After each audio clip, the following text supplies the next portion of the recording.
The following is an audio excerpt of Chris Hedges and Julian Assange in discussion at the Ecuadorean Embassy in London. For much more, go to truthdig.com. When you watch all these sort of, all this movement, what do you think they're trying to do? How do they want to try and get you out of here? I think it's a mess. I don't think that they have. I think there's so many different parties with different interests.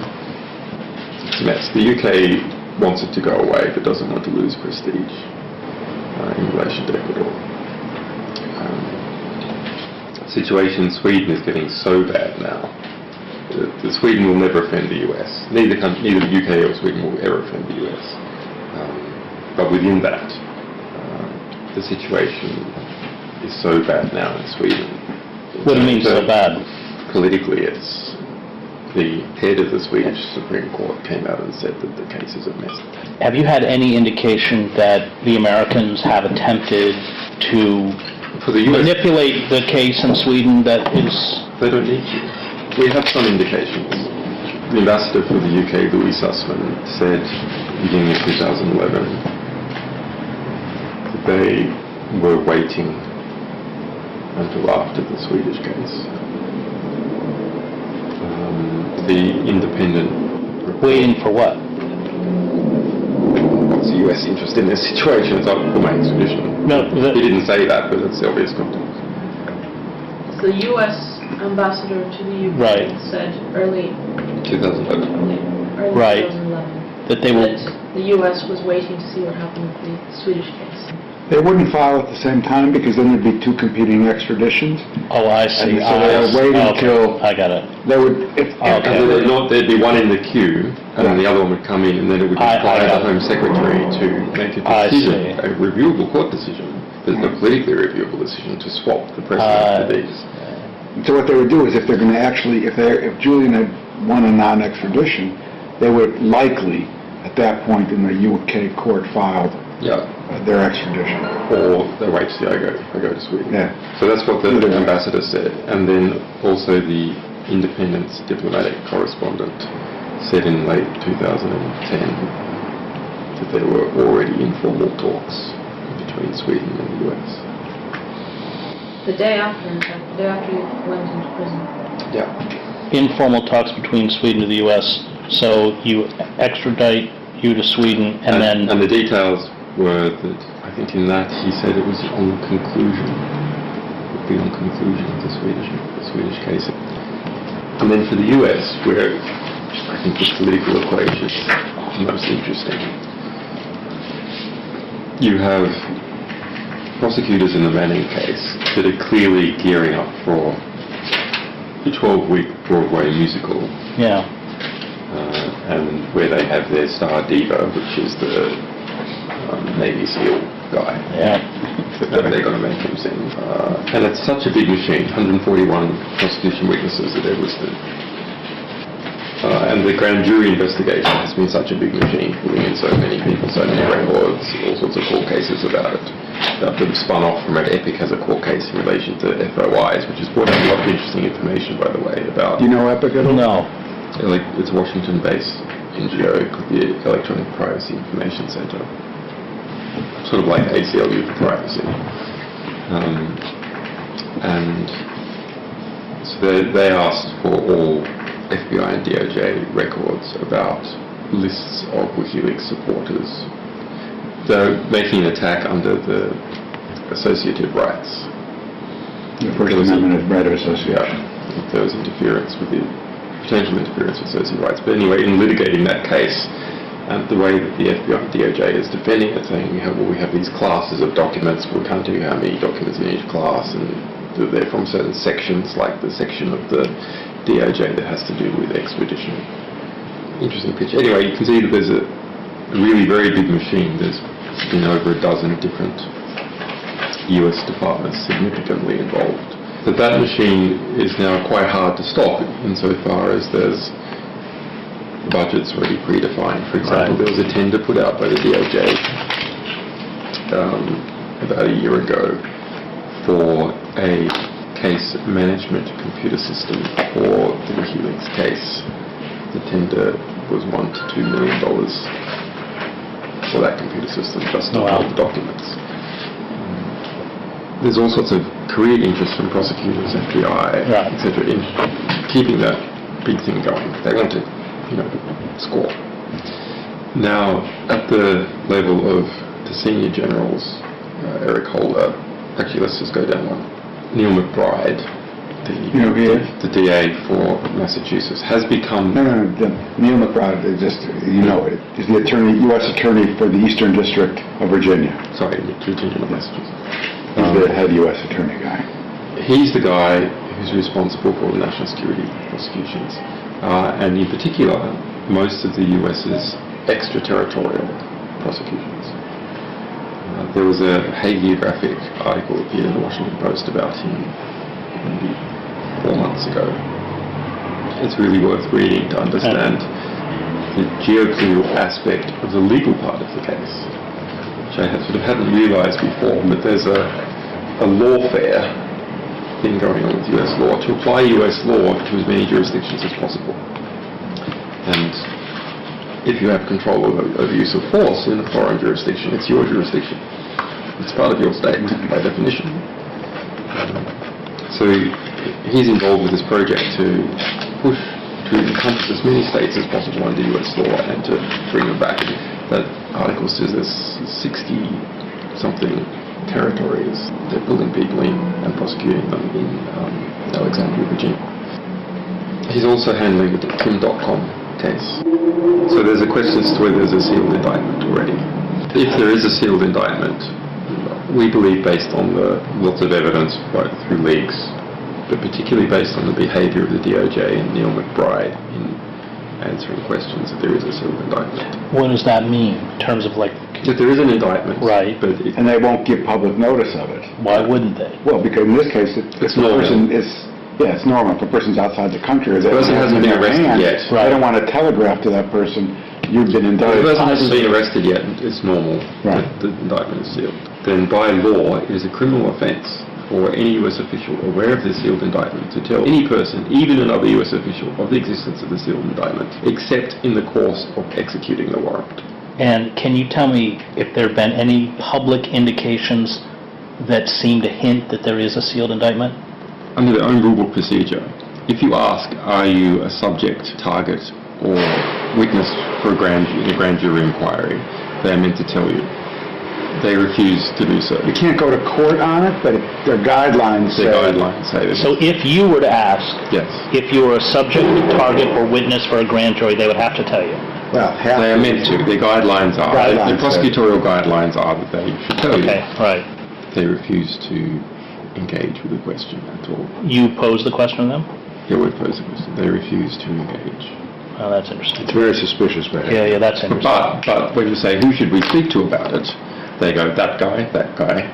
There is a guy. That's interesting. That is responsible for answering that question. Right. He refuses to touch it.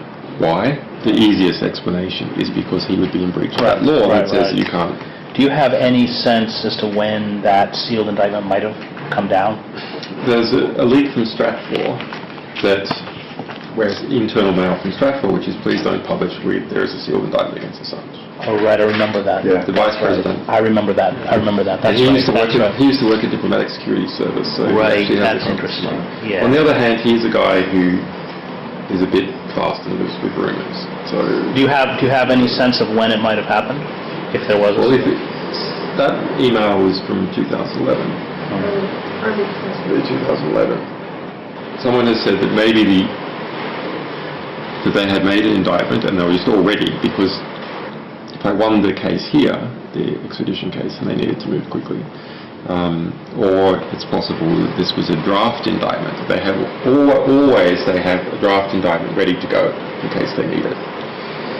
So maybe the draft indictment was ready, always to go, and then they didn't file it later on. But what's quite suspicious is that for sure they have said publicly the investigation is ongoing, that they refuse to follow their procedure and confirm my status, which would be natural if there was a sealed indictment. The following is an audio excerpt of Chris Hedges and Julian Assange in discussion at the Ecuadorean Embassy in London. For much more, go to truthdig.com. Was there anything in the Manning statement that struck you in particular, surprised you, or... Everything. Oh, really? Okay. Yeah, I think that has to be my answer. We were there, and it was so moving. Oh, yeah. Oh my God, it was so moving. It was just broke your heart. It was really... Incredible. Yeah, it really was. And he was so poised. Oh, it was remarkable. It was really remarkable. Articulate. I thought the mainstream media, what do I call it? I have very different phrases for this beast. I think this week I'm on the old media. The old media portrayal of him was to remove any heroic qualities from him. And a heroic quality is deciding to do something. As opposed to it being an unconscious, unreasoned expression of madness or sexual frustration or whatever. And no one can follow it. You can't follow in anyone's footsteps unless the person you're following has made choices. And you might be able, if they've made choices and they've done certain things, then you might be able to choose also to do that. But if you've done things because you're a mad homosexual, then no one can choose to be a mad homosexual. Chris and I were so they stripped him of, attempted to strip him of all his refinement. You know, I know exactly. You could say, look, here's a rare event. Why does a rare event happen? Well, hey, what do we know? Most people weren't able to do this. Let's say whoever this person was, if the argument is that it's Bradley Manning, what do we know about Bradley Manning? We know that he won 3 science fairs awards. We know the guy's bright. We know that he was interested in politics early on and was very articulate and outspoken and didn't like lies. And we know that he was interested in the state of the world. And we know that he was skilled at his job of being an intelligence analyst. Don't these things suggest that if you're going, say, for the combination of abilities and motivations that might cause an action, here are talents and virtues that could perceivably give rise to the phenomena.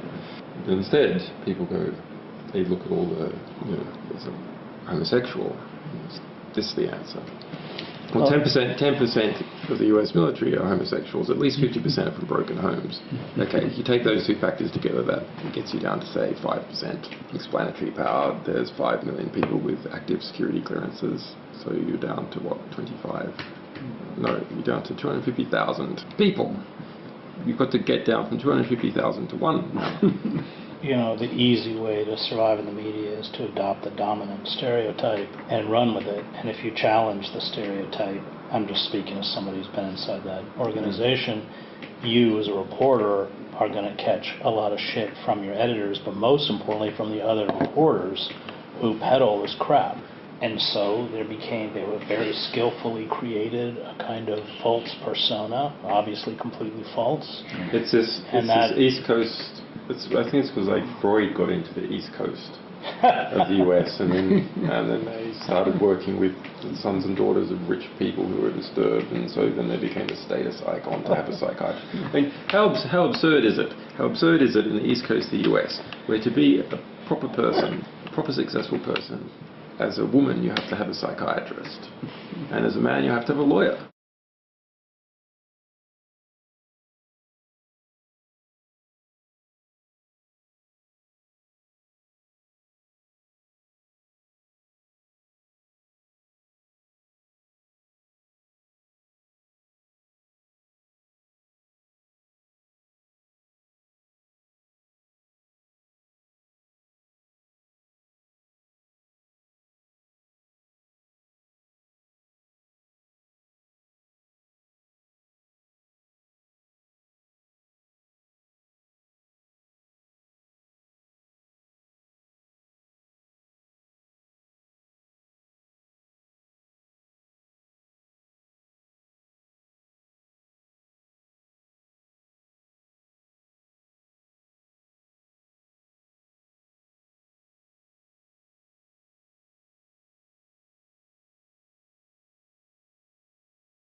They don't need to.